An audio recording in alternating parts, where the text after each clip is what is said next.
भाई देखो, हमारी बात ये है कि तुम्हारे सुकृत और दुष्कृत दो ही हैं जो दुख और सुख प्रदान करते हैं। तो जैसे हमारे पूर्व पाप कर्म हैं और हम अच्छा व्यापार शुरू किए, थोड़ा बड़ा फिर नष्ट हो गया, तो वो पाप जो कर्म है, वो बाधा को उसको नष्ट करने के लिए राधा राधा राधा, कृष्ण कृष्ण राम कृष्ण हरि जो नाम, वो भगवान का नाम ही नष्ट कर सकता है। देखो, बड़े बड़े भजनानंदी संतों को भी तो कष्ट मिलते हैं, ऐसा तो नहीं कि ना मिले। तो दुख सुख को सहन करना सीखो और सच्चे मार्ग में चलो। जो हम चाहते हैं वही हो जाए ऐसा तो असंभव है।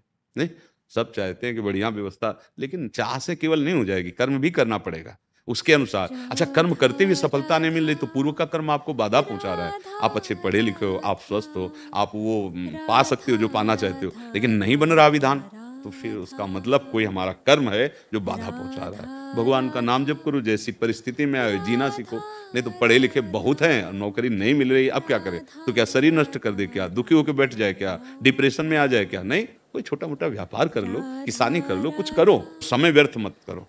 राधा राधा राधा राधा, जो कर्तव्य मिले। देखो, छोटे छोटे कार्यों से अगर करते हम चले जाएंगे और साथ में नाम जप, तो नाम जप पूर्व पाप को नष्ट करेगा और कर्तव्य की जो हमारी उत्साह वृत्ति है वो हमें कभी ना कभी सुखी तो कर ही देगी।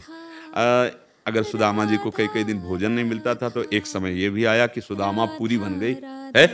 तो ऐसा नहीं कि मनुष्य के जीवन में एक ही सोपान होता है, दुखी दुख, ऐसा किसी के जीवन में, और ऐसा किसी के जीवन में नहीं होता कि सुखी सुख होता हो।